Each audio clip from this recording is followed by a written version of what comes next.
My name's Ed Snowden. I'm 29 years old. I work for Booz Allen Hamilton as an infrastructure analyst for NSA in Hawaii.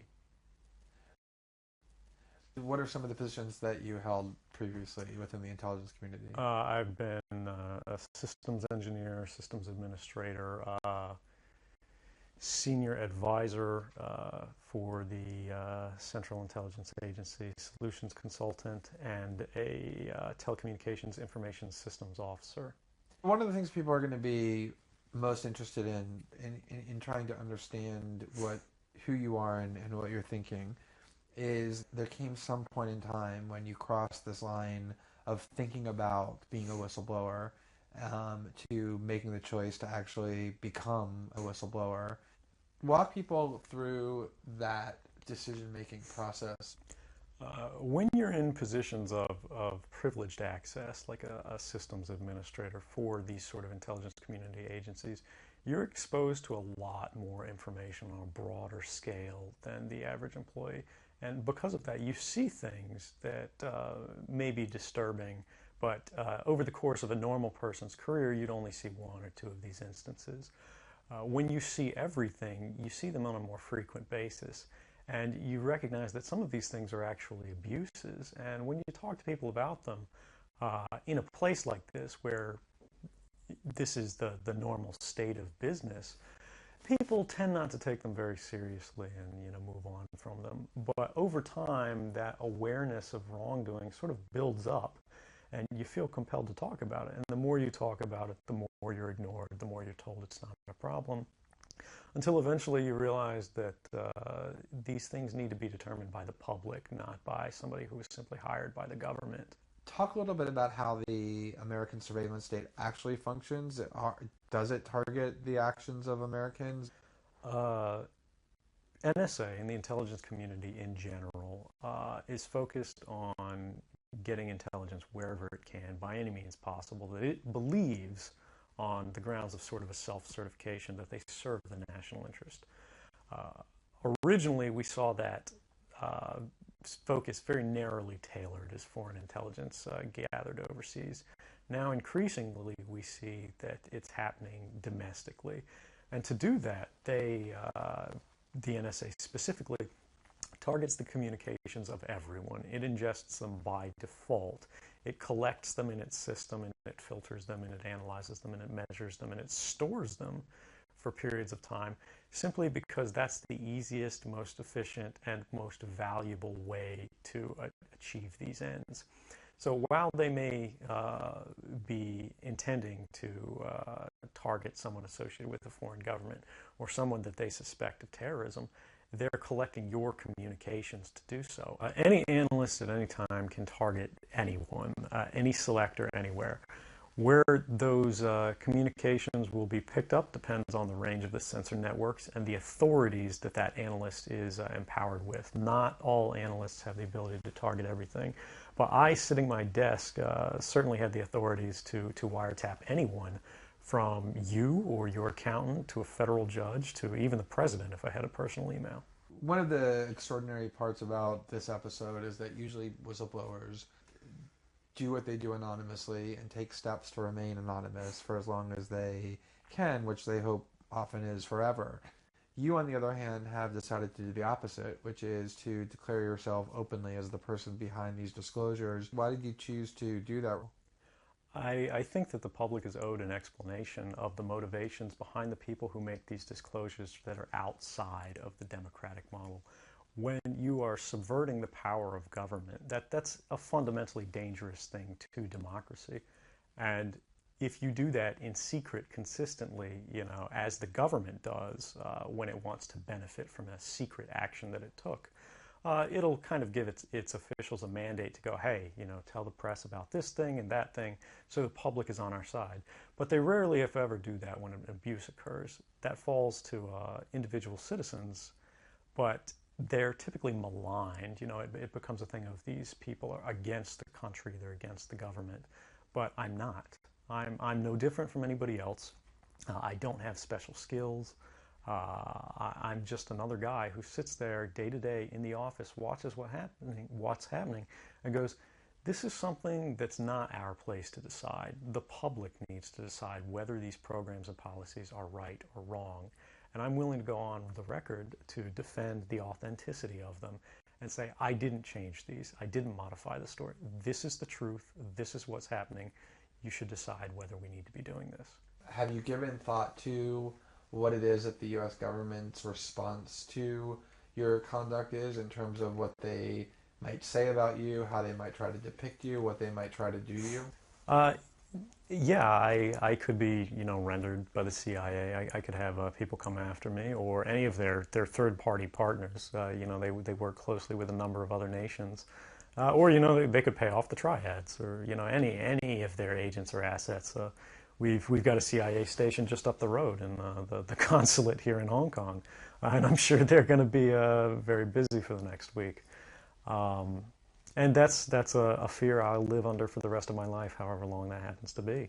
You can't come forward against the world's most powerful intelligence agencies and be completely free from risk, because they're such powerful adversaries that no one can meaningfully oppose them.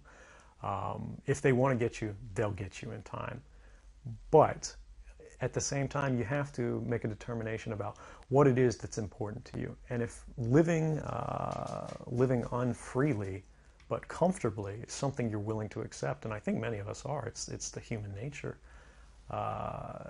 You can get up every day, you can go to work, you can collect your large paycheck for relatively little work against the public interest, and go to sleep at night after watching your shows. But if you realize that that's the world that you helped create, and it's going to get worse with the next generation and the next generation who extend the capabilities of this sort of architecture of oppression, you realize that you might be willing to accept any risk. And it doesn't matter what the outcome is, so long as the public gets to make their own decisions about how that's applied. Why should people care about surveillance? Because even if you're not doing anything wrong, you're being watched and recorded. And the storage capability of these systems increases every year consistently by orders of magnitude, to where it's getting to the point you don't have to have done anything wrong. You simply have to eventually fall under suspicion from somebody, even by a wrong call. And then they can use the system to go back in time and scrutinize every decision you've ever made, every friend you've ever discussed something with, and attack you on that basis to sort of derive suspicion from an innocent life and paint anyone in the context of a wrongdoer. We are currently sitting in a room in Hong Kong, which is where we are because you've traveled here. Talk a little bit about why it is that you came here, and specifically there are going to be people who will speculate that what you really intend to do is to defect to the country that many see as the number one rival of the United States, which is China, and that what you're really doing is essentially seeking to aid an enemy of the United States with which you intend to seek asylum. Can you talk a little bit about that? Sure. So there's a couple assertions in those arguments that are sort of embedded in the questioning of the choice of Hong Kong. The first is that China is an enemy of the United States. It's not. I mean, there are conflicts between the United States government and the Chinese PRC government, but the peoples inherently, we don't care. We trade with each other freely. We're not at war. We're not in armed conflict, and we're not trying to be. We're the largest trading partners out there for each other. Additionally, Hong Kong has a strong tradition of free speech. People think, oh, China, great firewall.